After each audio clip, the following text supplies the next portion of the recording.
This conference will now be recorded.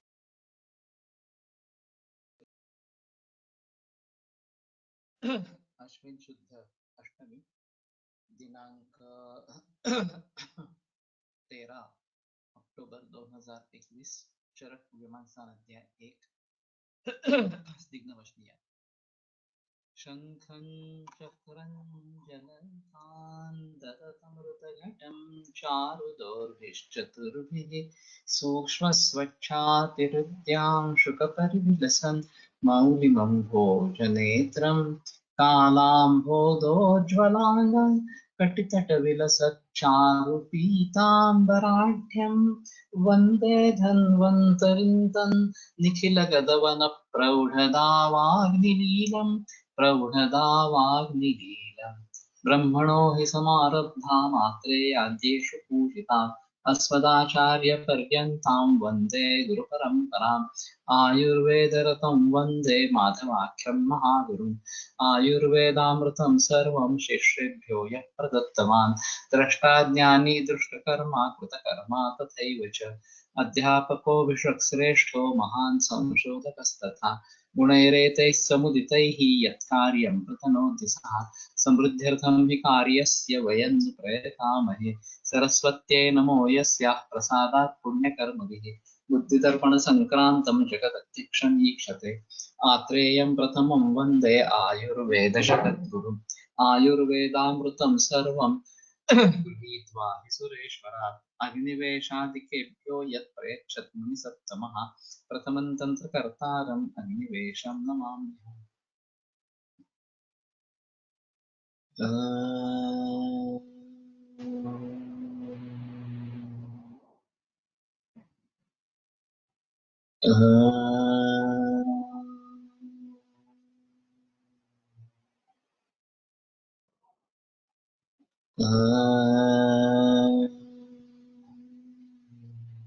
Om Shanti शांति शांति।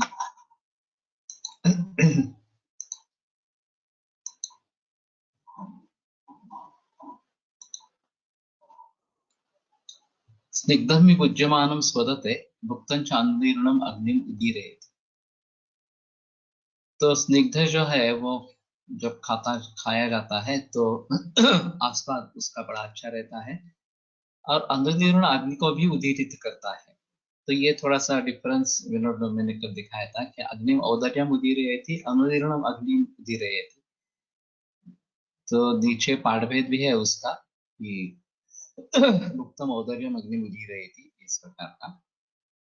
तो अनुदीर्ण अभी है अग्नि तो भी उसका उदीर्ण स्निग्ध करता है क्योंकि ये नामं स्नेह समिद्धस्य क्षमाय अन्नम सुगुर्वते स्नेहमेव परम विद्या दुर्बलांगलदीपन। तो ये स्नेह का एक अच्छा परिणाम इस प्रकार का है।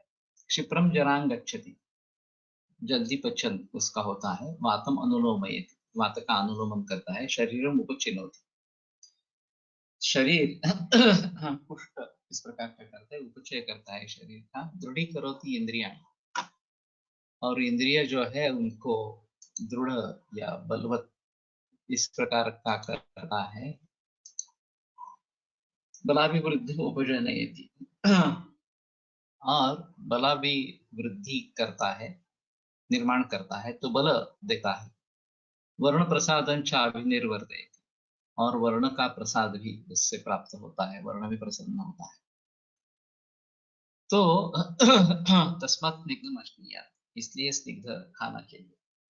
तो अभी जो है प्रचलन में आ गया है कि तेल तो पूरा बंद नहीं करने का लो फैट इस प्रकार का जो डाइट का प्रचलन अभी चल रहा है खास करके उच्च भ्रू समाज में वो सब गलत है। और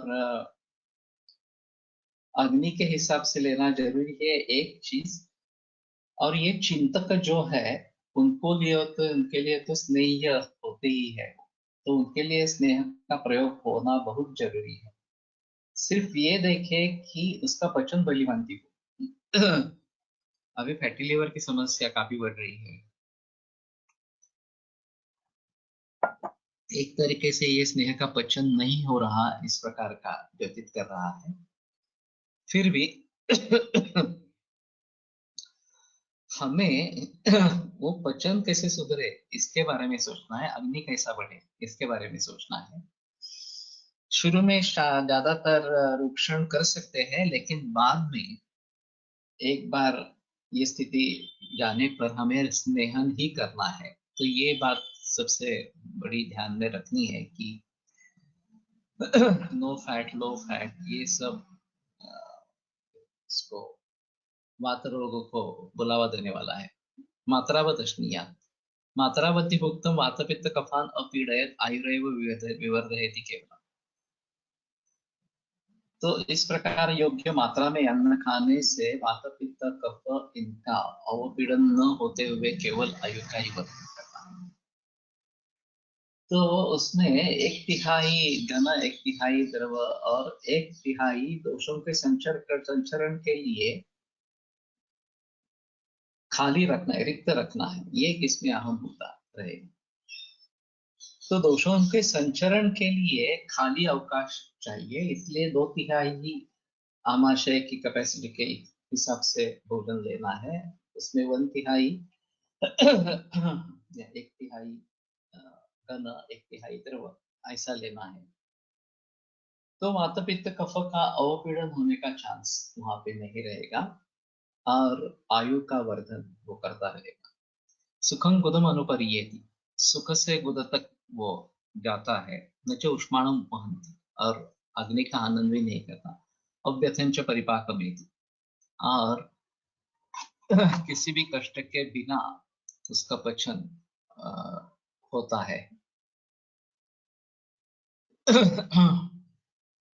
मैंने काफी बार इसके बारे में बताया। हम तो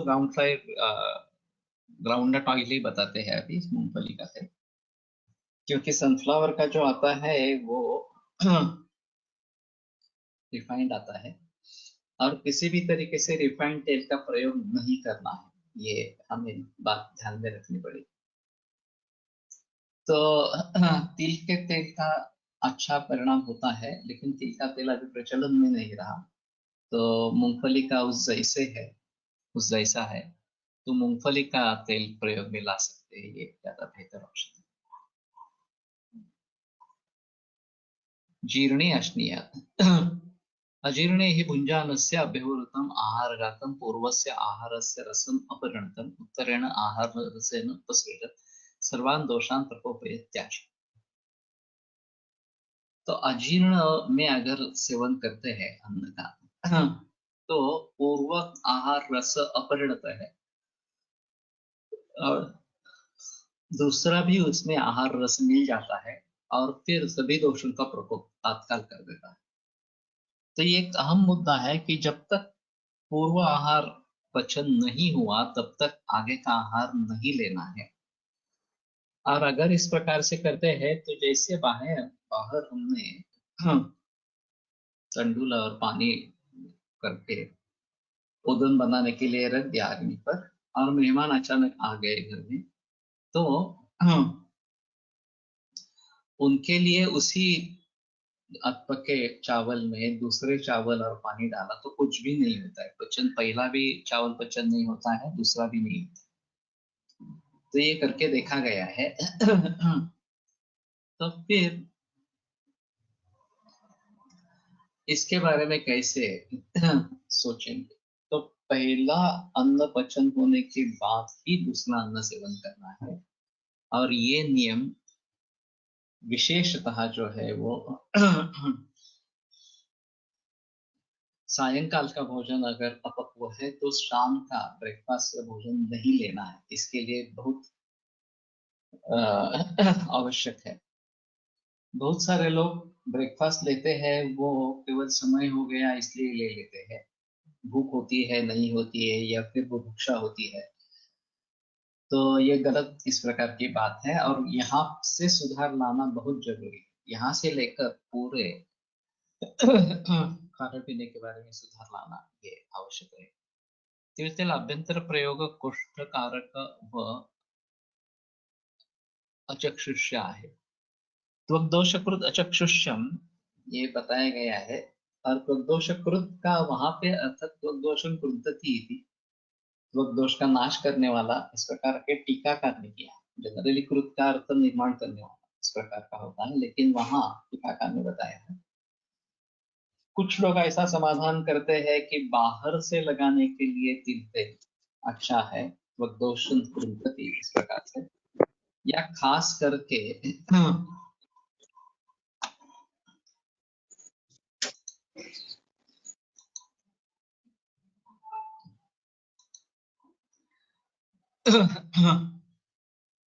तैल मूर्छना जो है वो इसमें कारीगर होती है इस प्रकार से।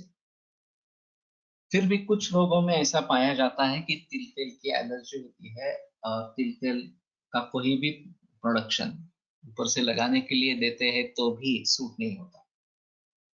तो फिर उसने तो हम ये कोकोनट ऑयल, कोकोनट तेल का प्रयोग करते हैं, या उसमें सिद्ध तेल इस प्रकार का करते हैं। बलाहट आदि इलादी ये केर तेल में उपलब्ध है, तो फिर ये बेटर ऑप्शन वहां पे रहेगा। और आभ्यंतर लेने के लिए तिल तेल का प्रचलन था, इसमें कोई संदेह नहीं है। तो उसको फिर से ला सकते हैं, और मूर्छना करने से उसके दोष नहीं रहेंगे। अभी बात रही अचक्षुष्य इसके बारे में, तो उसमें तो कोई विकल्प नहीं है, अचक्षुष्य ही है इस प्रकार से। तो लोगों का कहना है कि भीतर लेने से अचक्षुष्य है, बाहर से प्रयोग करने में प्रॉब्लम नहीं है। लेकिन फिर भी उसमें अगर कृतक जोड़ देते हैं, सिर्फ तेल से तड़का नहीं बनाते, तेल और घृत यमक स्नेह का प्रयोग करते हैं, तो त्रिदोषग्न परिणाम होता है। क्योंकि घृत जो है वात पित्त जितामग्रिम इस प्रकार का, तैल जो है कफो वात इन दोनों को जीतने वाला है। तो दोनों का सम्मिश्रण तीनों दोषों को जीतने वाला, खास करके वात दोष को जीतने वाला इस प्रकार का हो जाता है। तो बेटर ऑप्शन रहेगा कि घी का भी तड़के में प्रयोग करे तेल के साथ, और चाहे मूंगफली का तेल प्रयोग करो या तिल तेल का करो, लेकिन ये नेचुरल फॉर्म में है। तिल तेल उष्ण डिफिकल्ट टू सूट ऑन प्रकृति। मेरे प्रकृति के बारे में विचार काफी अलग इस प्रकार के हैं। आमतौर पर सभी लोग समूह प्रकृति ही होते हैं, जो डेविएशन होता है वो बहुत ही कम होता है। तो प्रकृति का विचार छोड़ो, लेकिन पित्त की तकलीफ अगर है, तो उष्ण की तकलीफ, उष्णता की तकलीफ है, तो ये सूट नहीं करेगा, ये सही है ठीक है। तो कोकोनट ऑयल का प्रयोग कर सकते हैं, या फिर घी का ही प्रयोग कर सकते हैं तड़का बनाने के लिए, तो ये अच्छा इस प्रकार का। तो ये उत्तरेण आहार आहार रसेन उपसृजत सर्वान दोषान प्रकोपयत्याशु, ये एक अहम मुद्दा है। अब इसकी जब आदत बन जाती है कि ऐसे ही अजीर्ण होते हुए भी अन्न का सेवन करते रहेंगे, तो तात्काल सभी दोषों का प्रकोप नहीं होता है, लेकिन जो धातुओं की निर्मित की प्रक्रिया है उसमें ही बाधा आ जाती है कि अपक्व इस प्रकार के धातु निर्माण होते रहेंगे, तो उनका जो कार्य है वो सही ढंग से नहीं होगा, और फिर दोषों को उनमें आश्रय करने के लिए ज्यादा अच्छा यमक फोडणीत वापरावे का कि फोडणीत तूप वो वरून तेल वापरावे। नहीं नहीं, दोनों एक में करेंगे। तड़का जो देना है वो मृत और तेल का इकट्ठा तड़का तड़का देना है।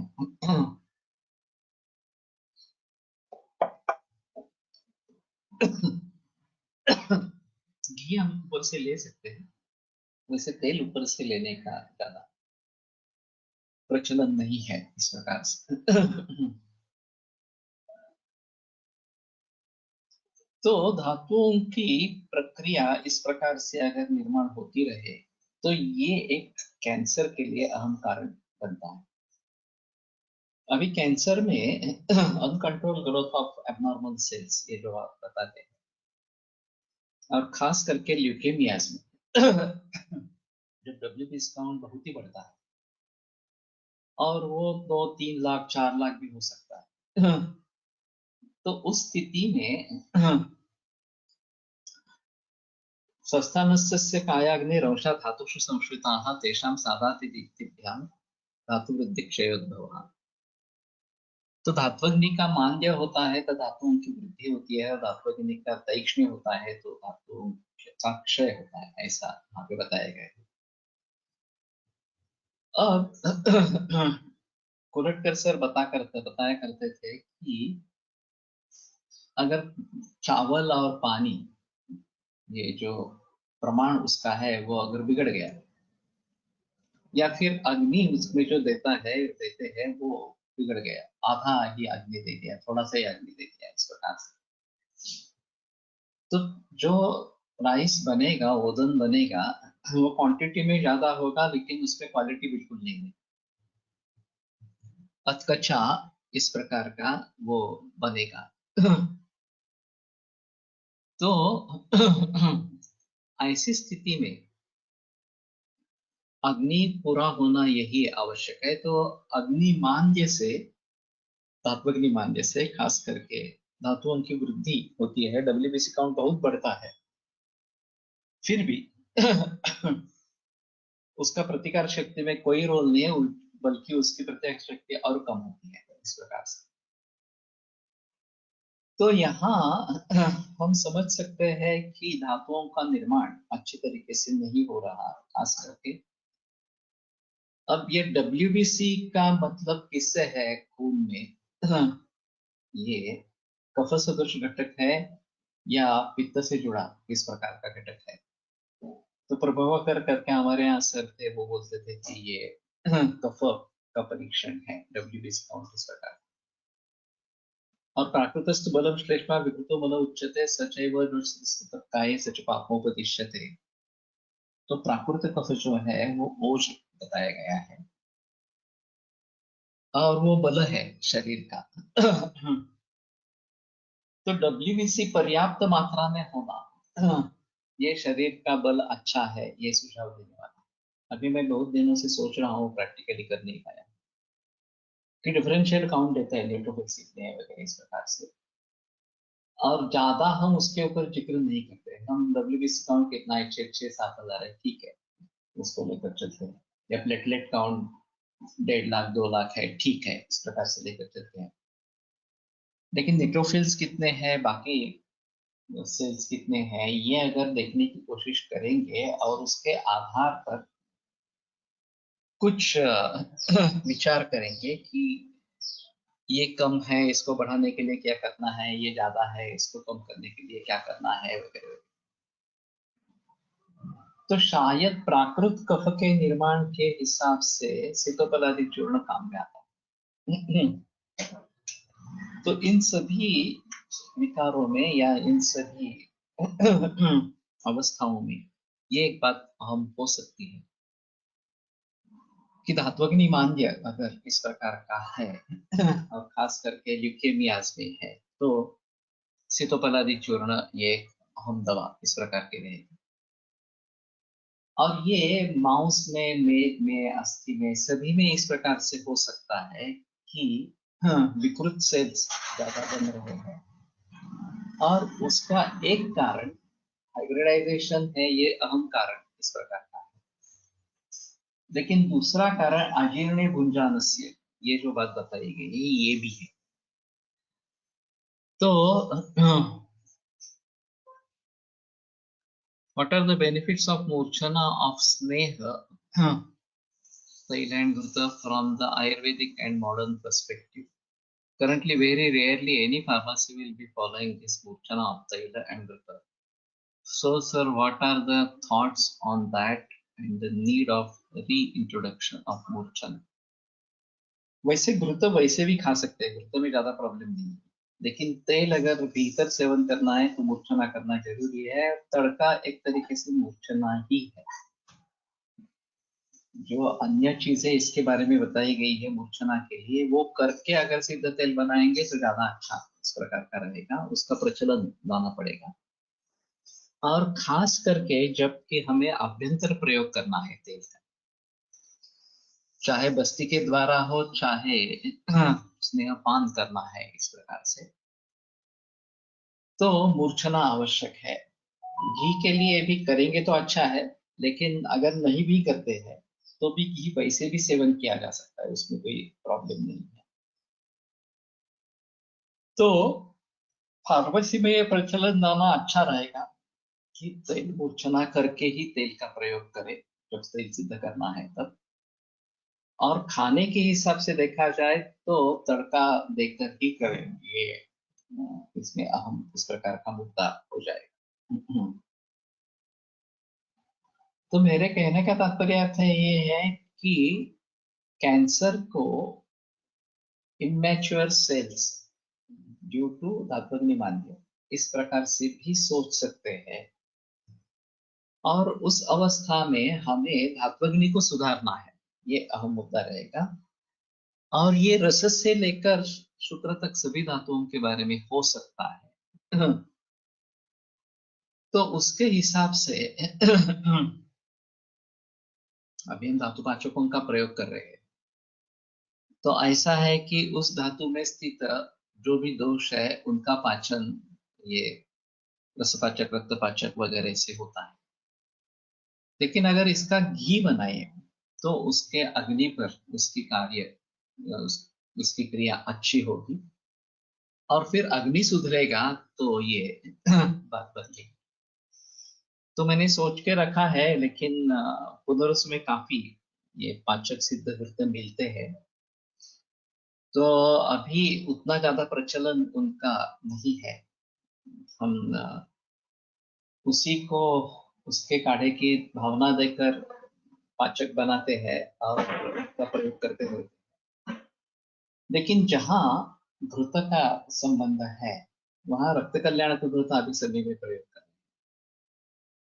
लेकिन उस धातु का पाचक घृत अगर बनाते हैं, जैसे कि बोन मैरो के बारे में अस्थि पाचक घृत ये बनाकर उसका प्रयोग करेंगे तो ज्यादा अच्छा इस प्रकार का रहेगा। तेल सिद्ध करतो त्यावेळी मूर्छनेची गरज राहत असे। सिद्ध करताना भरपूर अग्निसंस्कार होत असतो म्हणून। लेकिन उसमें जो दो दोष बताए गए हैं उनको निकालने के लिए मूर्छना आवश्यक है। कुछ हद तक जिन द्रव्यों से हम उसको सिद्ध करते हैं उसके हिसाब से उसमें थोड़ी कटौती आती रहेगी, लेकिन फिर भी पूरे रूप से दोष निकल जाए इसलिए उसको मूर्छना करके ही तेल का प्रयोग करें, वो ज्यादा अच्छा इस प्रकार का रहेगा। तो कहने का तात्पर्य अर्थ है कि धातु निर्मित की प्रक्रिया एक बार बिगड़ गई कि पूर्व अपरिणत आहार रस और उसमें दूसरा आहार रस आके मिल गया, इस प्रकार से दोनों का अच्छी तरीके से पचन नहीं होता रहेगा, और रक्त कल्याण का असं म्हणा लगता हो। ये हमने रक्तपाचक और महाकल्याण का कॉम्बिनेशन करके रक्त कल्याण का बनाया है, क्योंकि रक्त ये सभी रोगों में दूष्य के रूप में पाया जाता है। और अभी जैसा ऐसा है कि बहुत सारे कैंसर के लिए ब्लड मार्कर्स अवेलेबल हैं, और केवल कैंसर की बात छोड़ो, बहुत सारे रोगों के ब्लड मार्कर्स हैं, चाहे थायराइड की समस्या हो, चाहे प्रमेह की समस्या हो, चाहे कोलेस्ट्रॉल हो या और कुछ हो, इस प्रकार से। तो एक बात सही है कि उसका रिप्रेजेंटेशन रक्त में आ जाता है, तो रक्त के जरिए उन तक पहुंच भी सकते हैं, उन धातुओं तक पहुंच भी सकते हैं।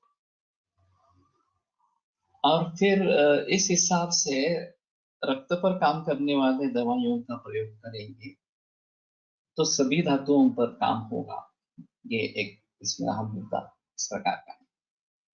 रक्तपित्त की संप्राप्ति में तस्योष्मणाद्रवो धातु धातु धातु प्रसिच्यते स्विद्यतेन संवृद्धिं भूयिष्ठमधिगच्छति। ये उष्मा के उसके रक्त और पित्त के उष्मा के जरिए धातुओं में विघटन इस प्रकार का होता है और उसके अंश रक्त में समा जाते हैं। तो इसी बात को ध्यान में रखते हुए रक्त से हम धातुओं तक भी पहुंच सकते हैं, और धातूनां क्षय वृद्धि शोणित निमित्ते, यह भी एक सुश्रुत में सूत्र है। धातुओं के क्षय और वृद्धि रक्त निमित्त है, उसमें रक्त कारण है। तो रक्त को एक अहम दूष्य मानकर सभी कैंसर के मरीज में मैं रक्त कल्याण का प्रयोग करता हूँ, और हमारी रिक्वायरमेंट हर महीने के लिए 40 किलो इतनी है। इतनी बड़ी मात्रा में मुझे रक्त कल्याण की आवश्यकता इस प्रकार की होती है। अभी वय वैद्य आरोग्यवर्धिनी 4 किलो एक हफ्ते में प्रयोग करते हैं, तो उनकी प्रैक्टिस कितनी होगी ये देखना चाहिए इस प्रकार से।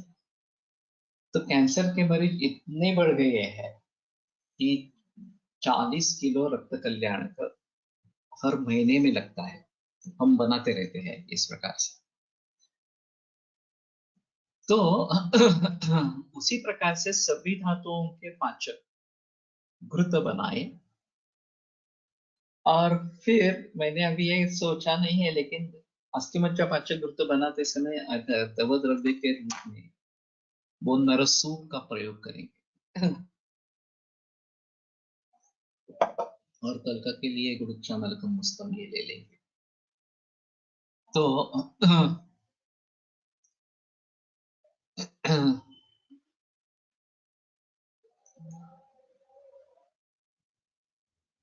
the example you gave of leukemia and cancer and Dhatvanimand and the role of Sitopaladi in that. What is the rationale of using Sito so extensively as I have witnessed? So this Sito in every formulation or Puri in most of the practitioners of Pune, especially colorectal surgery. So curious from where and who made this popularize the use of Sitopaladi extensively in all this work? ये collector sir का ही कहना था। राजा एक्ष्मा उसका अधिकार है Sitopaladi.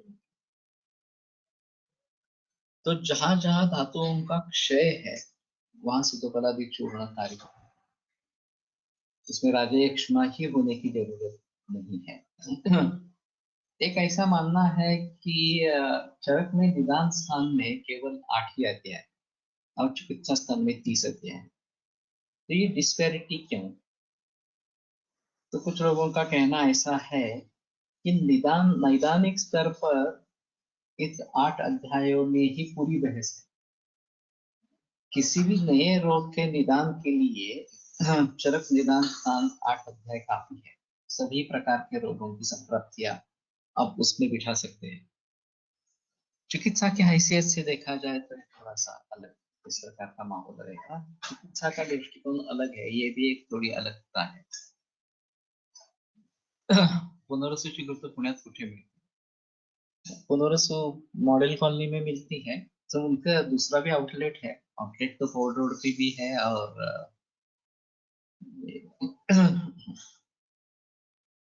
Lal Bahadur Shastri road के नजदीक जो है आउटलेट उसमें भी है। लेकिन सभी जगह तीनों जगह मिलती होती, उसमें प्रॉब्लम नहीं है। तो इसमें बता सकते हो, इसमें कोई प्रॉब्लम नहीं। तो सितोपलादी चूर्ण का एक अहम रोल इस प्रकार का है। और जैसे मैं बता रहा था कि निदान स्थान से क्षयात्मक संप्राप्ति कहीं भी हो तो उसका विचार राजा एक्ष्मा के निदान में हमें करना चाहिए, इस प्रकार का थोड़ा रहेगा। और फिर उसके जरिए चिकित्सा स्थान से किस प्रकार का प्रयोग करना है, ये इस प्रकार का मानना है। अभी जैसे बायवारू ने पाचक संकल्पना व्यवहार में लाई, वो वेणुमाधव शास्त्री के गुरु थे। और फिर वेणुमाधव शास्त्री जोशी जी के बहुत सारे छात्र हैं, कोलकाता से लेकर मैं भी उनका छात्र रहा। तो इसलिए धातु पाचक काफी प्रचलन में है पुणे के। तो इन सभी को ध्यान में रखते हुए धातु पाचक का चूर्ण हम प्रयोग कर रहे हैं, चाहे भावनाएं देकर, लेकिन उसके आगे जाकर उसके सिद्ध धूप इस प्रकार से अगर हम बनाएंगे तो ज्यादा अच्छा इस प्रकार का रहेगा। तो उत्तरेण आहार रसेन उपसृज्य सर्वान् दोषान् प्रकोपयत्याशु। तो इसमें ये आलस्य विसूचिका ये तत्काल होने वाले रोग है, लेकिन ये रोग नहीं होते हैं तो भी ये इस प्रकार से धातुओं में परिवर्तन लाता रहता है, और ये कैंसर जैसी बीमारियों का कारण इस प्रकार का बन जाता है। तो ये एक अहम मुद्दा इस प्रकार का है कि अजीर्ण गुंजाल से अजीर्ण है और उसमें खाना खा रहे हैं, तो ये कितना बड़ा निर्माण कर सकता है, समय में निर्माण कर सकता है, ये एक आवश्यक चीज इसमें रहेगी। जीर्णे तो भुंजानस्य स्वस्थानस्थेषु दोषेषु, तो जीर्ण अवस्था में और दोष अपने अपने स्थान में स्थित है इस प्रकार से। तो ये भी एक अहम मुद्दा रहता है कि व्यायाम से दोष शाखा कोष्ठों को छोड़कर शाखा मर्मास्थि संधि में चले जाते हैं, और जैसे व्यायाम में रुकते हैं, बंद करते हैं, तो धीरे धीरे वो फिर से कोष्ठ में आने लगते हैं। तो ये स्थिति होनी चाहिए कि दोष फिर से कोष्ठ में कसे सात वाजले 7-5 झाले चांगलं दूध वरती ते आणलं नाही करायचं तर लगेचच करून तुमच्या एकट्याच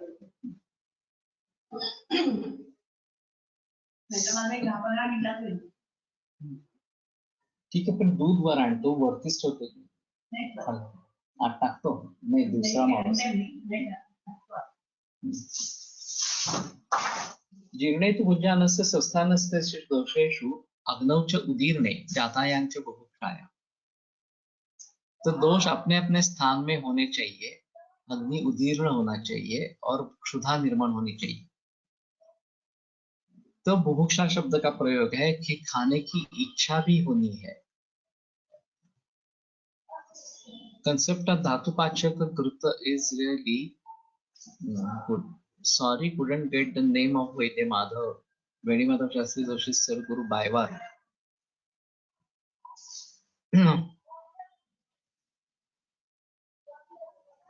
Who initiated this Dhatupachaka? His name is Baiwar. He is from Karnataka.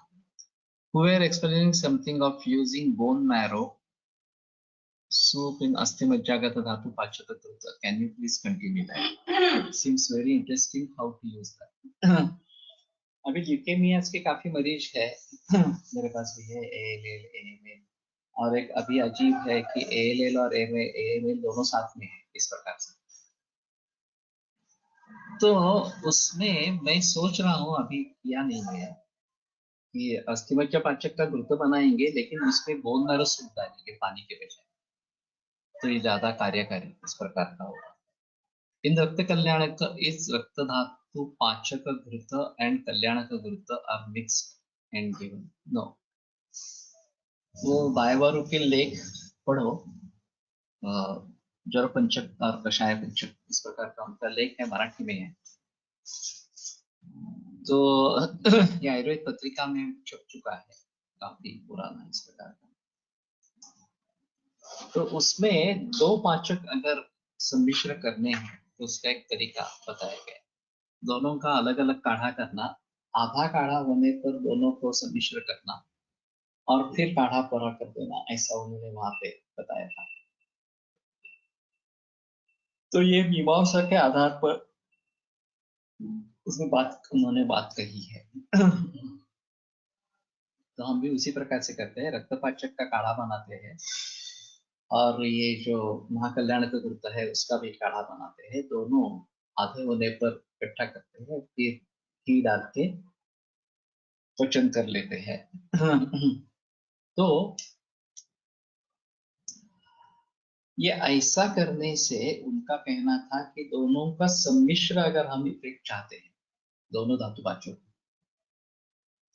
अब ये भी एक बड़ा मुद्दा है कि संसर्ग संधिपातश्च तद्वित क्षय को पता, ये बात जैसे दोषों के बारे में बताई कि 2 दोष 3 दोष इकट्ठा आकर संसर्ग और संधिपात इस प्रकार से बनाते हैं। तो उसमें प्रकृति समसमवाय हो सकता है, विकृति समवाय हो सकता है। तो विकृति विषम हुआ है तो लक्षण अलग ही होंगे इस प्रकार से। प्रकृति समस्या हुआ है तो दोनों के लक्षणों का मिलाप करेंगे तो मिल जाएगा इस प्रकार से। धातुपाचक कृता बरोबर लमा व सुमा व वापरली तर अजून उपयुक्त होईल का? प्रशस्त धातु निर्माण या दृष्टि होगा। वैसे मैं पुड़ियों में उसका प्रयोग करता रहता हूँ, लमा व या सुमा, लेकिन फिर भी निश्चित रूप से इनका प्रयोग करना ही है ऐसा करके नहीं कर रहा हूँ। उसमें रसरक्त तक तो लमा हुआ है, मांस में यहाँ के लिए या अस्थि इसके लिए मधुमालिनी वसंत है, और अस्थि मज्जा शुक्र के लिए स्वर्ण मालिनी है, बृहद स्वर्ण मालिनी, इस प्रकार का जी का कहना। तो कहाँ तक हमें पहुंचना है ये बात ध्यान में रखनी पड़ेगी, और उस हिसाब से लघुमालिनी, मधुमालिनी या स्वर्णमालिनी और बृहद स्वर्णमालिनी पहले मिलती थी, मिलती नहीं है, कस्तूरी युक्त है। तो ये भी एक बात इस प्रकार की हो सकती है। ओज बढ़ाना है अगर तो बृहद स्वर्णमालिनी ये भी काम में आती थी।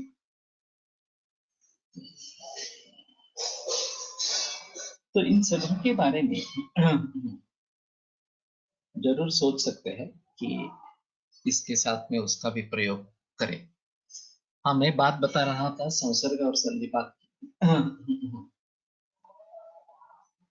अभी दो दोषों के लिए कुछ दवाइयां का प्रयोग करना है तो उसमें दो ऑप्शंस उपलब्ध होते हैं। एक तो ऐसा है कि जो द्रव्य दो दोषों का शमन करने वाला हो रस के आधार पर उसका प्रयोग करें। कफ पित्त है तो वासा का प्रयोग करे, कफ वात है तो कंटकानी का प्रयोग करे, वात पित्त है तो यष्टिमुत का प्रयोग करे, इस प्रकार से। तो जो द्रव्य संसर्ग का शमन करने वाला है उसकी फलश्रुति देखकर उसका प्रयोग करेंगे, ये एक अहम मुद्दा इस प्रकार में रहेगा। नहीं तो दो द्रव्यों का साथ में प्रयोग करें, ये एक वात का प्रशमन करने वाला, एक कफ का प्रशमन करने वाला, दोनों को मिला के वात का प्रशमन के लिए दे देंगे इस प्रकार। लेकिन जो मूल रूप से दो दोषों का पचन करने वाला है उसके गुणों में और ये इस प्रकार के कॉम्बिनेशन के गुणों में फर्क होगा। ये ज्यादा मूल तक जाकर प्रशमन करेंगे, और संयोग से जो परिणाम हम करना चाहेंगे वो सभी उसी प्रकार से काम करेंगे नहीं करेंगे इसके बारे में थोड़ा संदेह होगा। अगर विकृत में समवाय हो जाता है तो ये अलग बात इस प्रकार की। इसी प्रकार अभी तो फिलहाल हम कर रहे हैं कि अगर मांस भी दूष्य है, अस्थि भी दूष्य है, रक्त भी दूष्य है, तो रक्तपाचक, मांसपाचक, अस्थिपाचक, अस्थिमज्जापाचक, ये तीनों इकट्ठा करके पुड़ी में दे दे। आइडियली जिन रोगों में ये तीनों दूष्य पाए जाते हैं उनके लिए जो भी दवाइयां बताई गई है उन दवाइयों का प्रयोग करना ज्यादा बेहतर इस प्रकार का। तो इसमें दूसरा अहम मुद्दा हो जाता है कि अधिकार जो बताया जाता है वो औषधि उसका एक अलग महत्व है कि ताप्यादि लोह पांडुरोगाधिकार में बताया गया, लेकिन उसके फलश्रुति में विशेषात अंत्यपस्मारन कामना होते जाने इस प्रकार का बताया। तो अपस्मार, कामना और अर्श इनमें ये विशेषतः प्रयोग में लाई जाती है तात्पर्य। अब वैसे देखा जाए तो इन तीन रोगों में जो औषधियां आई है उसमें तात्पर्य का निर्देश नहीं है। ये एक बार उन्होंने यहाँ पे पांडु रोग में बता दिया तो उसमें से आप वहां पे उठा लो, ऐसा उनका कहना है। अब त्रिस्कंध कोश के जरिए या प्रातिपदिक कोश के जरिए इनको इकट्ठा लाया जा सकता है। लेकिन फिर भी ये हमें सोचना चाहिए कि अगर पांडु की संप्राप्ति से आरंभ होकर कोई अकस्मात निर्माण हो गया, अर्श निर्माण हो गया, तो उसमें ये हम ताप्यादि लोगों का प्रयोग भली भांति कर सकते हैं, ऐसा उसका रहेगा। तो दो दोषों के प्रशमन के लिए उन दो दोषों के प्रशमन वाले द्रव्यों का प्रयोग, तीन दोषों के प्रशमन के लिए तीन दोषों के प्रशमन वाला प्रयोग, जैसे गुड़िच्छी वगैरह इस प्रकार के जो त्रिदोष शामक इस प्रकार के रहे। लेकिन उसके बावजूद अगर अगर हम ये कार्य सिद्ध करना चाहते हैं तो संयोग से भी ये करते हैं इस प्रकार से। और इसलिए मूल रूप से दोष धातु बल के ऊपर क्या एक्शन है द्रव्यों, जब हम ये अभी निघंटु का काम कर रहे हैं प्रातिपदिक दोष में, तो उसमें दोष धातु बल के ऊपर तीन द्रव्यों का किस प्रकार के काम है और दो दोषों को तीन दोषों को शमन करने वाला कौन सा द्रव्य है, ये बात सभी बातें सामने आ जाती है, उसमें कोई संदेह नहीं। तो उसका भली भांति प्रयोग करेंगे ये ज्यादा बेहतर इस प्रकार का रहेगा। और जहां पॉसिबल नहीं है वहां दो या तीन द्रव्यों के संयोग से काम चलाएंगे। तो अभी अगर हमारे मन में निश्चित है कि ये मांस और रक्त ये दोनों के हिसाब से करना है, तो शायद बायबारो के मेथड से रक्तपाचक और मांसोपाचक दोनों का काढ़ा बना के आधा काढ़ा रहने पर इकट्ठा करके काढ़ा थोड़ा बना देंगे और फिर उस काढ़े का प्रयोग उस व्यक्ति में करेंगे तो ज्यादा अच्छा है। अब ये बहुत ही ज्यादा स्पेसिफिक इस प्रकार का हो जाता है, ज्यादा स्पेसिफिक इस प्रकार का हो जाता है और हर मरीज के लिए अलग अलग इस प्रकार सा होगा। Can you please explain how one should study the kalpa mentioned in Shastra from different aspects, especially clinical oriented? ये पूरा मेरा लेक्चर ही इसी प्रकार का है। सौभाग्य से मुझे बहुत अच्छे गुरु मिले हैं, गणेश शास्त्री जोशी, फणसरकर, बोधनकर, ये सभी गुरु इस प्रकार के रहे हैं। और फणसरकर की प्रैक्टिस तो मैंने ज्यादा देखी नहीं क्योंकि वो काफी बूढ़े हो चुके थे जब मैं उनके पास जाने लगा, तो ही 75 साल के।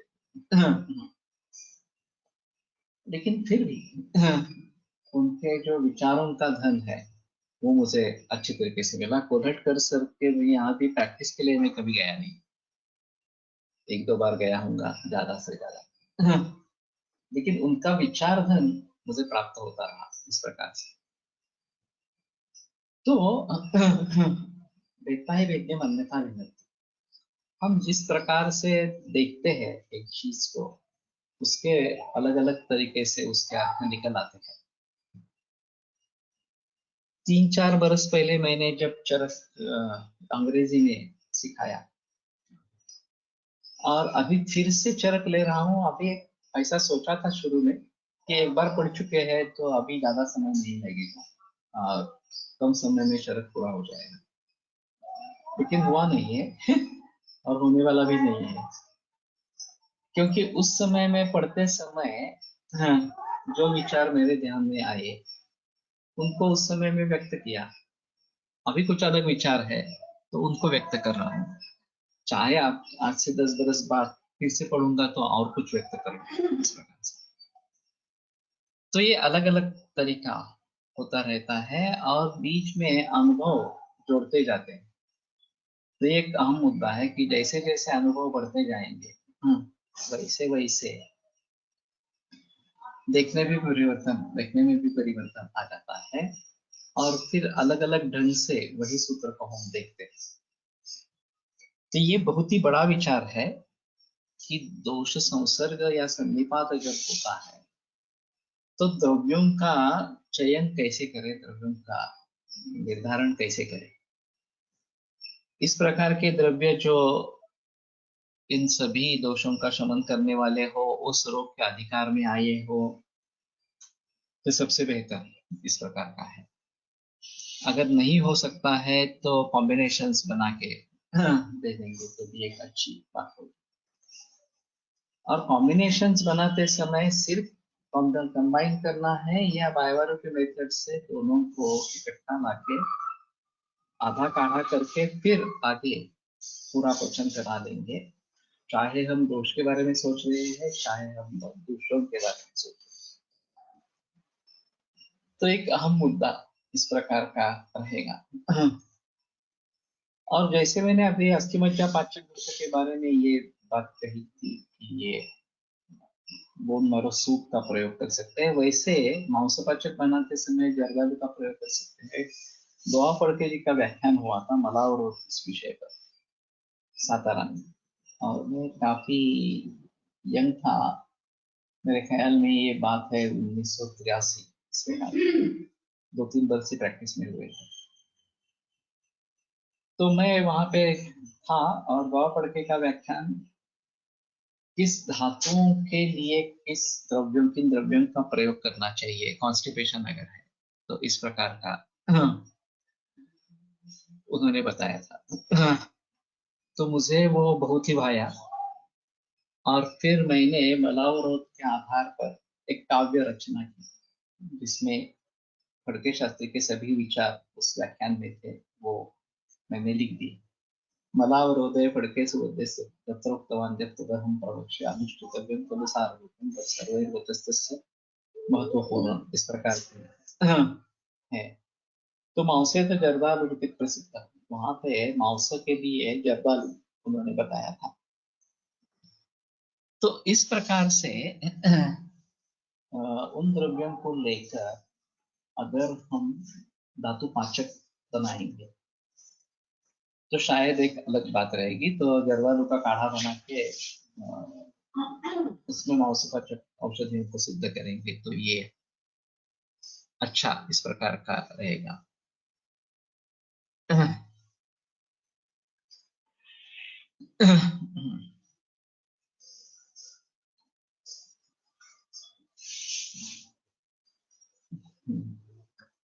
तो मैं सोच रहा हूँ अभी इस तरीके से ये ज्यादा सिंप्लीफाई करते कर सकते हैं।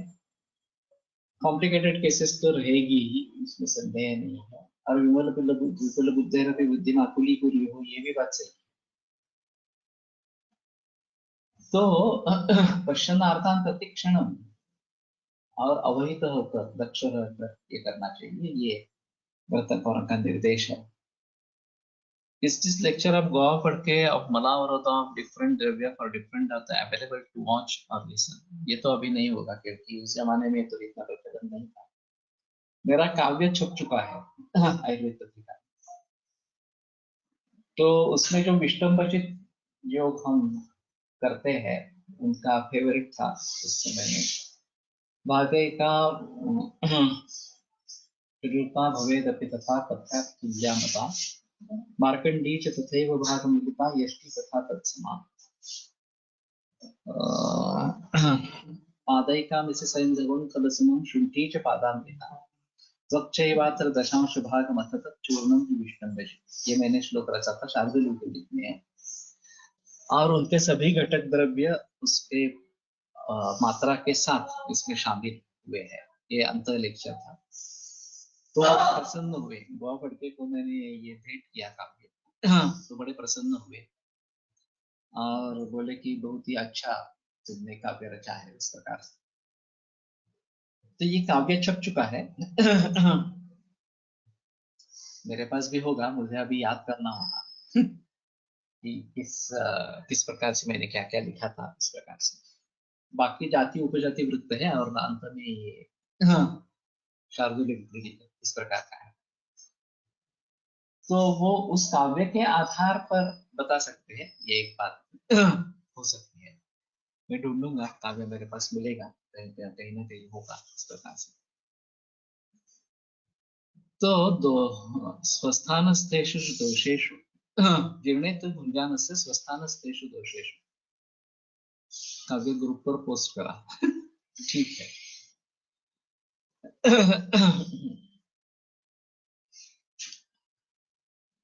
अग्नौच उदीरणे जर्दाळू आणि मांसपाचक काढ़ा सिद्ध करता यस तो उसमें जर्दालू भी डालेंगे मांसपाचक गण के क्वाथ में और मांसपाचक का कल्क बनाएंगे या दोनों का कल्क बनाएंगे दोनों की पॉसिबल चीजें हैं और फिर द्रुत बना के प्रयोग बनाएंगे तो मेरे कहने का तात्पर्य अर्थ है कि हमारा सब खेल दोषों दोषों का ही है व्याधि कौन सा भी चाहे कैंसर हो या चाहे मोटी जर्दल एप्रिकॉट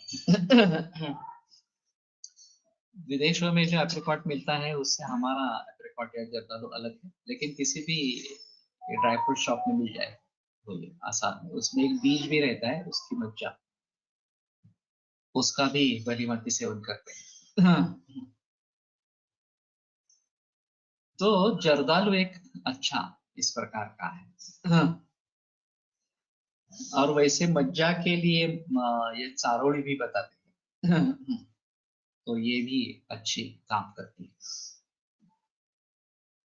है तो दोष और दूषों को हम भली भांति देख पाएंगे उनके कारण क्या है उनके लक्षण क्या है और उनके लिए चिकित्सा क्या करनी है तो चाहे डिसीज कौन सा भी हो जर्दालू रक्तवर्धक पण आएगा वो तो देखना पड़ेगा मुझे याद नहीं है मालूम नहीं है लेकिन हो सकता है ऐसा रहेगा अब ये B17 करके कुछ विटामिन है वो जर्दालू में है वो कैंसर प्रतिरोधक है ऐसे किसी का कहना था व्हाट्सएप में एक मैसेज आ रहा है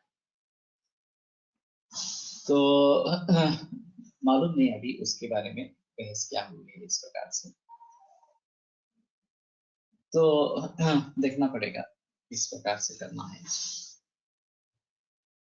तो क्षुधा उत्पन्न होने पर या खाने की इच्छा होने पर विवृतेषु च स्रोतसामुखेषु स्रोतोमुख विवृत इस प्रकार के हैं तो अन्न ग्रहण करने के लिए सक्षम इस प्रकार के या तैयार इस प्रकार के होंगे विशुद्धे च उद्गार तो उद्गार विशुद्ध इस प्रकार का होना चाहिए अभी ये उद्गार बहुत कम लोगों में पाया जाता है अधोवात प्रवर्तन बहुत सारे लोगों में दिखता है हृदय विशुद्धे हृदय भी विशुद्ध इस प्रकार का हो वातानुलोमी वात का अनुलोमन हो गया है विसृष्टेषु वातमूत्र पुरीश वेगेशु और वातमूत्र पुरीश वेग इनका विसर्जन हो गया है अभ्यवृतम आहार का तो उस समय में जो खाया जाया रहेगा अन्न सर्व शरीर धातुन अप्रदूषित आयुरेव अभिवर्धयति केवल तो सभी शरीर धातुओं को दुष्ट न करता हुआ केवल आयु का वर्धन करता है तस्मा जीर्णी अश्निया very heavy to digest and विष्टम्भकारी hence we need to add something more to it लेकिन वो ज्यादा नहीं लेते 3-4 चारोली नहीं लेते वैसे चारोली का ज्यादा प्रचलन नहीं है श्रीखंड या बासुंदी में डालते हैं और वो भी कम ही होती है तो ये प्रॉब्लम इसमें नहीं है इस प्रकार से तस्मात जीर्णे अश्निया इसलिए अन्न पचन होने के बाद ही खाना है तो ये काफी अहम है कि जीर्णे अश्निया और इतने सारे उसके बारे में बताए गए हैं वाग्भट में एक श्लोक में इसको रचा है प्रसुष्टे विमुत्रे ऋतुस्विमिले दोषे सुपतके विशेषारे क्षुद्रतमने वाते अनुसरति तथा गणावृत्रिक्ते विशदकर्णे देहे च सुलभम प्रेमजीताहारम विधिनियमतः कालस्यैमितः तो सूत्रस्थान 8वें अध्याय में अंत में ये श्लोक आता है कि विधि नियमित काल कौन सा है आहार सेवन के लिए हर पूर्वी चारोली से तेल वापरत होते था वो तो पता नहीं है ये काफी महंगा होगा अगर यूज में आता भी है तो भी वैसे आलमंड का तेल विदेशों में प्रचलन में है और वो एक बेटर ऑप्शन इस प्रकार का है।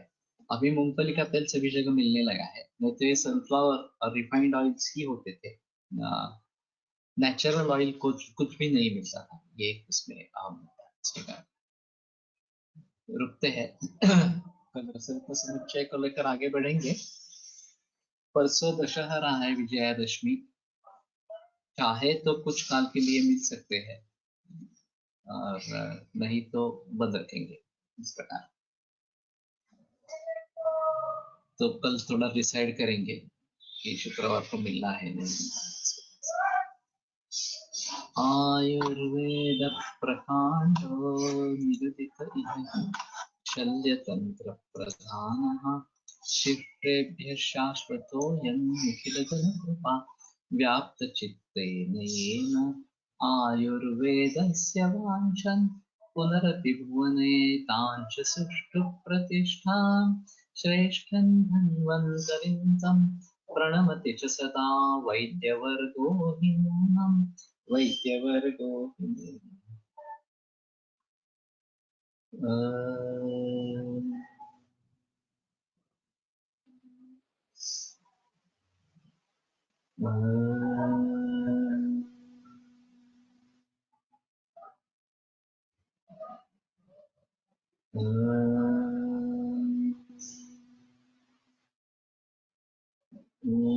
शांति शांति शांति।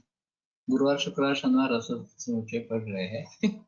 काफी दिनों से पढ़ रहे हैं, तो ठीक है। मेरा